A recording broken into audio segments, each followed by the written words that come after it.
Hey, cultured people. My name is Lamia. I hope you're feeling blessed. I hope you're feeling good. So, recently I dropped an interview about Mama Nike in 3 episodes. This woman is so amazing, and I felt like this interview was so much information, so much, knowledge and everything that I felt like why not just reflect on it together?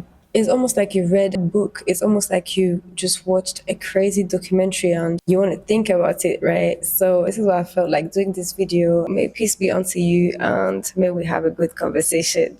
The first thing that really is heavy and deep in this interview is the meaning of love and the way this woman has really always chosen love over everything. She explained how everything started when she ran away from home because her father was about to marry her and she saw how her mom was not married to somebody she loved and he slowly killed her. Her mom died when she was 6, and I feel like it's really impressive for somebody that age to already have this perspective. So you know the woman is special. 13 years old, running away from home, walking 3 days to reach the other town, sleeping in the bush, just because she said, I don't want a life that is not built around love. And when you deep it, right, I don't think anybody can actually build a healthy and successful and prosperous life without love. You know, love is really centered in everything, and love is the strongest thing. Love is what brings you closer to God, brings you closer to yourself, brings you closer to your destiny, to your purpose. If you end up choosing a life with no love, you really, really might just be there. Like, do you understand? You just be there, literally.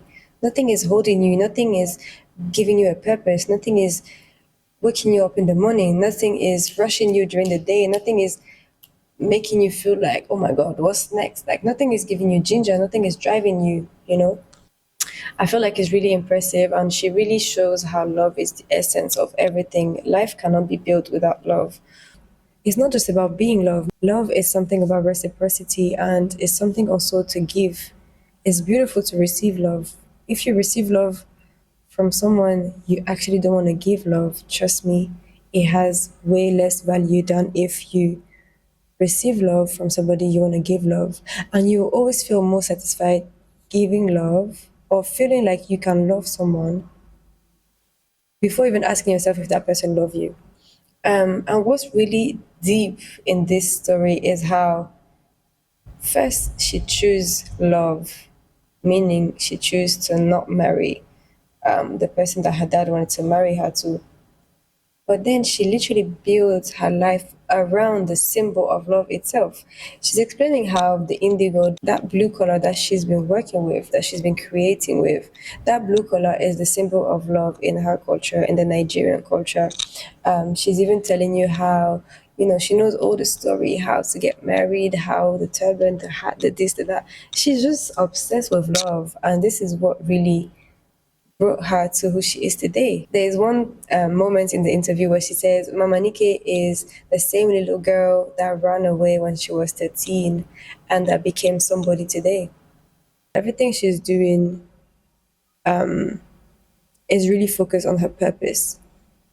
She understands that if she wants to live a life, a happy life, she can. She doesn't know how, but she just knows she can. And as soon as life is showing you her little signs, okay, this reverend sister that is buying her art, this Oyibo people that are interested in her stuff, then people that come and pick her up to bring her to America.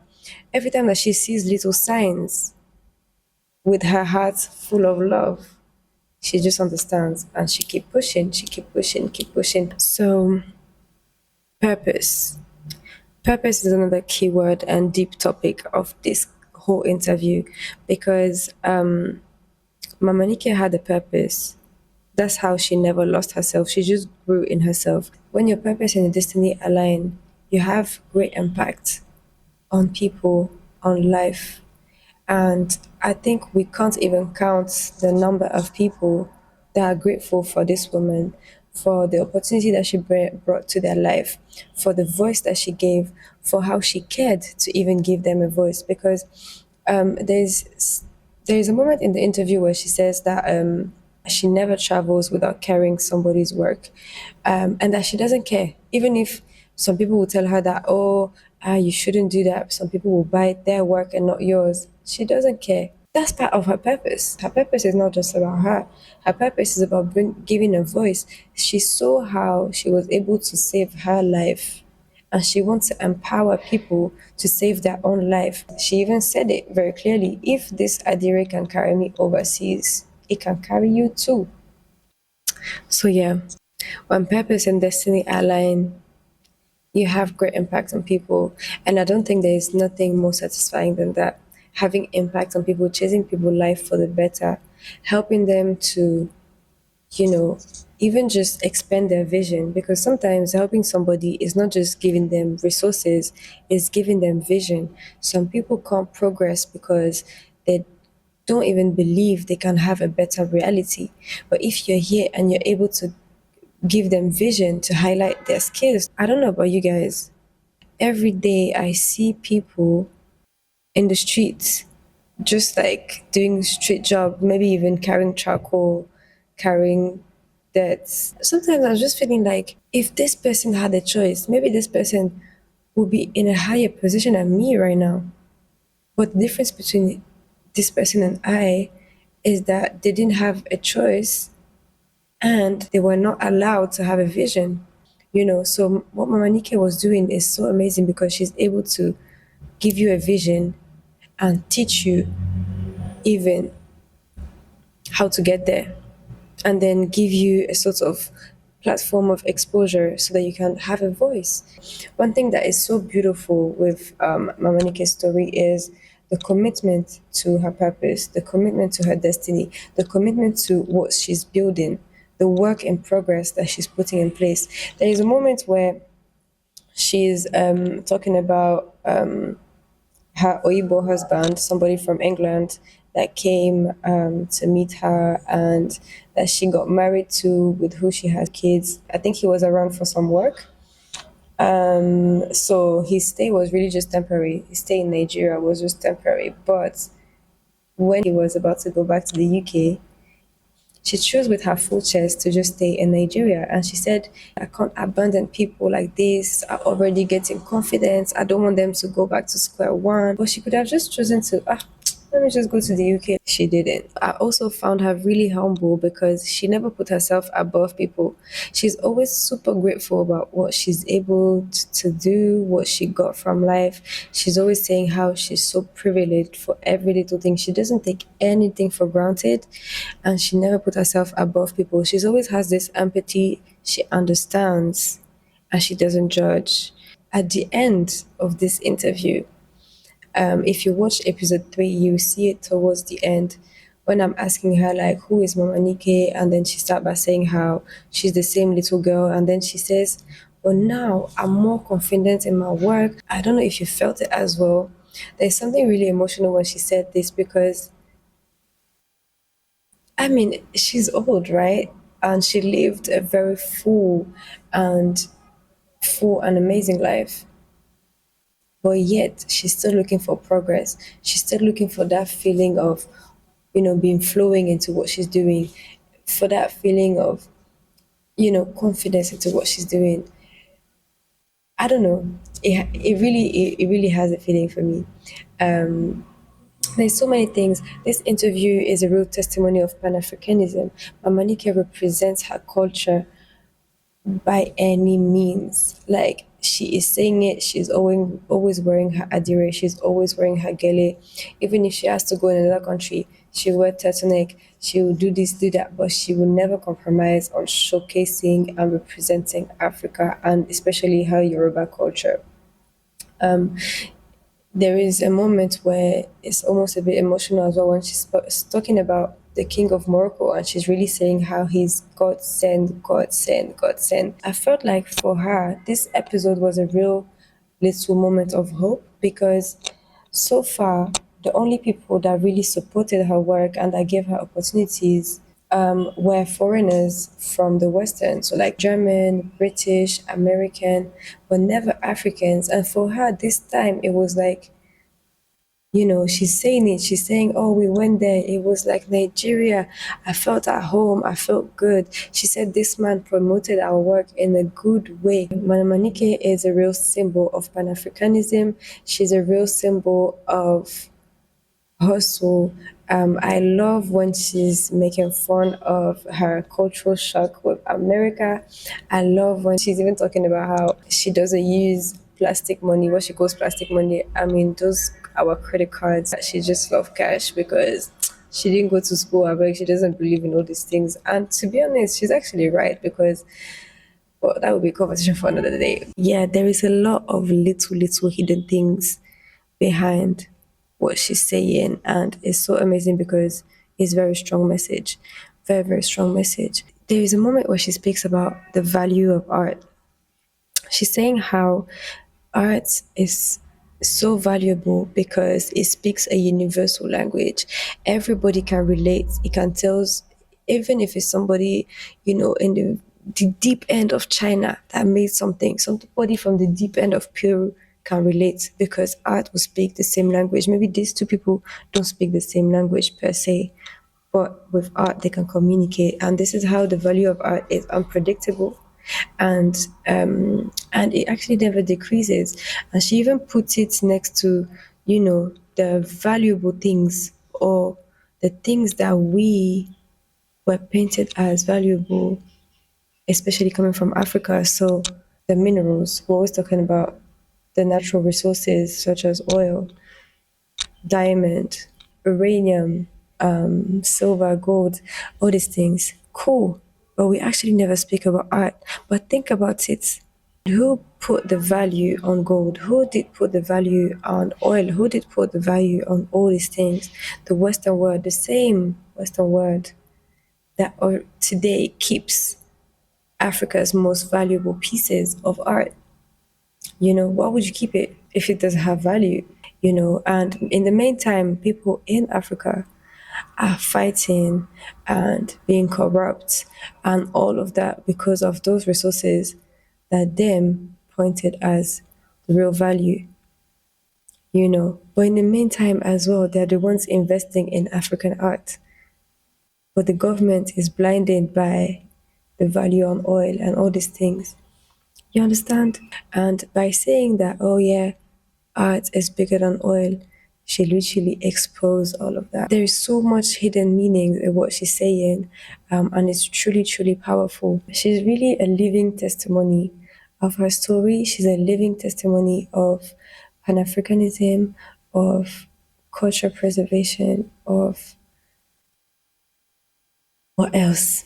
A living testimony of love, a living testimony of community. She is always with her community, and she's so empowering and uplifting of her community. When she's talking about her and her co-wives, for example, she's saying how each other were able to help each other, how she was able to teach them, how she didn't want it to leave them when even she could have left for her own life. Before we conclude on this reflection, there is a little thing that I would love to make sure is clear for everybody. Mama Nike speaks about revolution many times. She explained how she wanted to empower women, how she wanted to make sure women have their own money and are not depending only on their husbands. So there is not even a moment that she's trying to put women against men or men against women. She's never trying to do that. She's just trying to make sure that everybody is good and everybody is independent, because there's it's different from being married to one person than having to share one husband with 14 other people. It's a lot of mouth to feed. It's a different reality. What she's empowering, where she's putting her action on, has nothing to do with a Western reality, has nothing to do with Western principles. So therefore it cannot even be put next to Western feminism. One thing also that I really love about Monique is how she's always been able to turn her enemies into allies.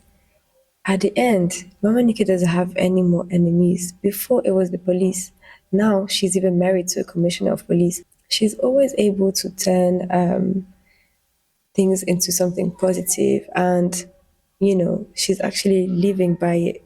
She's always saying in life, take risk, be focused, have a purpose and be focused on this purpose, and always think positive. Never see things as an end, never see things as something negative, right? Just to conclude on this little conversation, I feel like what we have to remember from this interview, from this life testimony is, first of all, it's herself. We have to remember her, right? Secondly, I feel like we have to remember that life without love is not worth living, and it's not even worth fighting for. And in fact, you're not supposed to fight for your life, you're supposed to live your life. If your life is not made and built around love, you will just be fighting, you will not be living. And then, yeah, I think just to quote her own words, always take a risk, always think positive, always have a focus, always have a purpose. But beyond that, I think uplifting people is uplifting yourself. You can't reach your goals just by yourself. And sharing knowledge, sharing opportunities, uplifting really is what matters in this life. And lastly, I think this interview really highlights how your legacy is super important. She's No matter how she barely knew her parents, she's always talking about how her father was doing this, her mom was doing that, her mom's sister, whatever, her background, her lineage. She's always quoting them. You can't be aligned with your destiny if you don't carry your legacy with you. You can't be aligned with your purpose, and you can't thrive in your future if you're not carrying your legacy with you, if you're not aware of it, if you don't understand it, and if you don't carry it your own. Obviously, you're going to create from it, but your life will not have any direction without what it comes from. And this whole interview really shows how culture is the root of everything, and this is what we must preserve it. We must share it, we must archive it, we must make sure that it's accessible, and we must expose it. So, yeah, I would really love to know what you thought of this interview, what really captivated your mind, what you remembered the most, what you learned, what was the most surprising to you, what was the most interesting. I hope you guys enjoyed this little conversation. I hope it opened up some perspective on this interview. And yeah, I can't wait to share another interview, another story. If there is people in particular that you want to hear about, please comment and suggest down below. But in the meantime, I'll see you soon. Bye.